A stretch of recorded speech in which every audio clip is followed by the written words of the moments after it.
Anne is living in a post-apocalyptic world after most of the planet's resources were destroyed by radiation. Her only companion is her dog, Pharaoh, and they spend all their time together on her family's farm. Her life is extremely routine.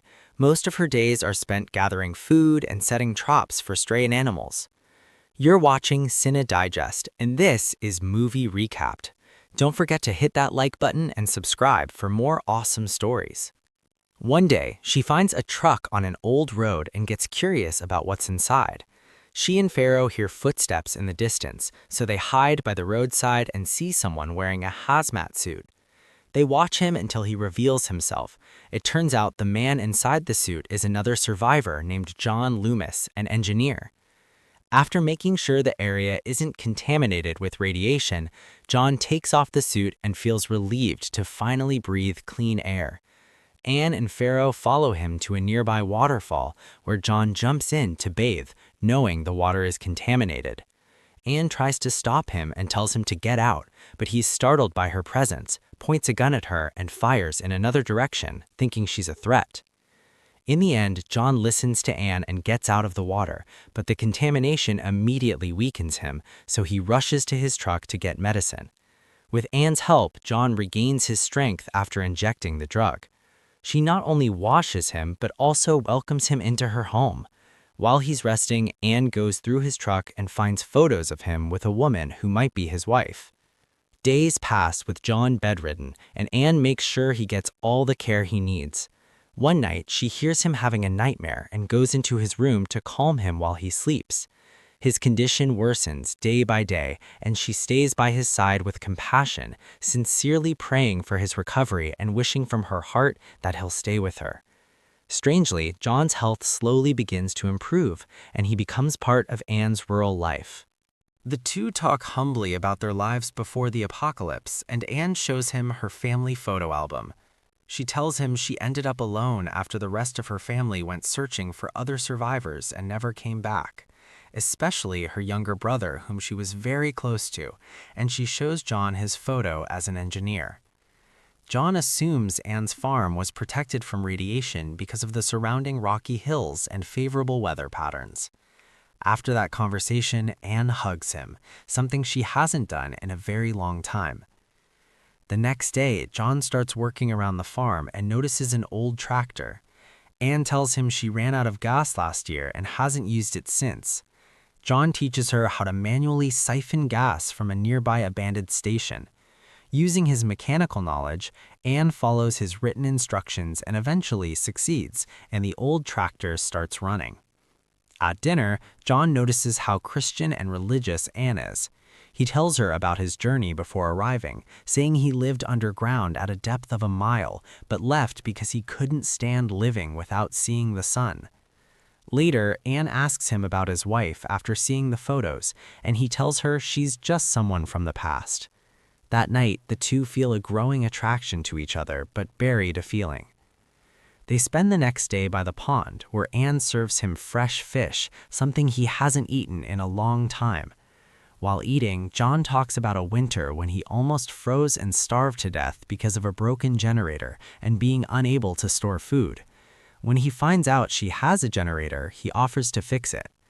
While repairing it, John suggests using the contaminated waterfall as a hydroelectric power source with a water wheel made from the church's wood, which would mean tearing the church down. Anne gets upset and says her father built it and preached there every Sunday and that the place holds deep emotional value. After trying to convince her, John decides not to continue with the project. In the days that follow, they work together to secure food and resources. They both begin noticing flaws in each other due to differences in work ethics and religious beliefs. At an abandoned supermarket, Anne finds John drunk with beer bottles around him. He mocks her for taking canned food instead of beer. Despite that, she helps him up and takes him home. While changing his clothes, John gets angry, yells at her, says he doesn't need her help, grabs her and shoves her against the wall. Anne gets scared and leaves the room.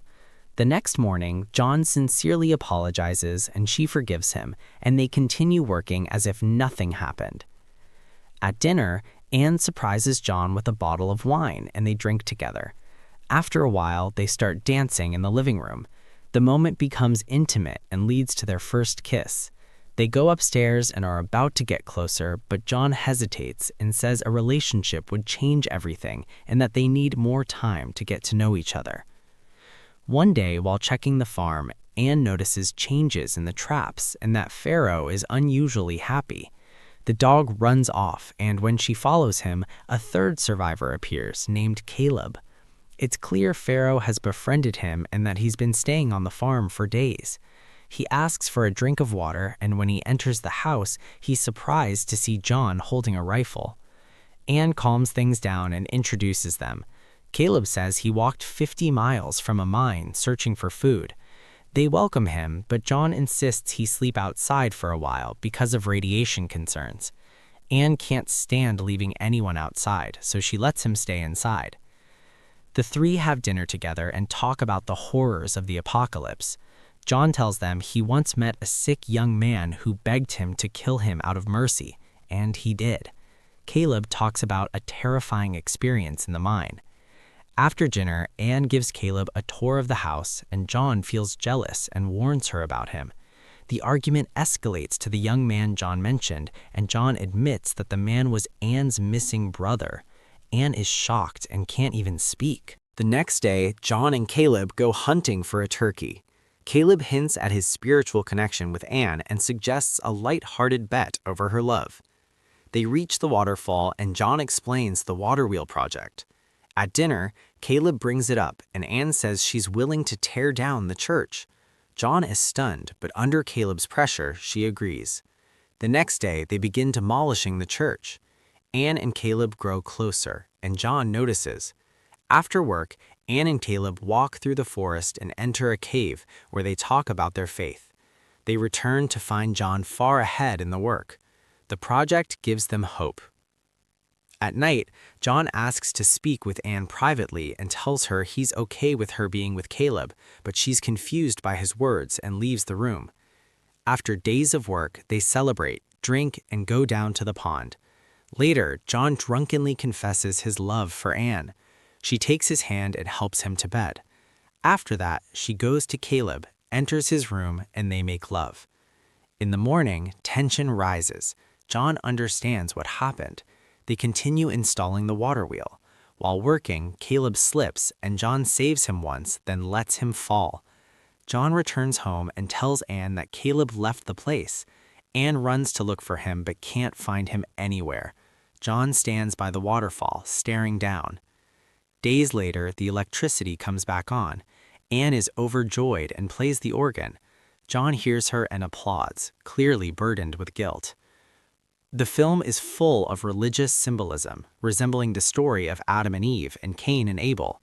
Caleb's fate is unknown, except that John is the only one who knows. And that's the end of today's movie. Don't forget to like, share, and subscribe to Cinedigest for more amazing stories with movie recapped.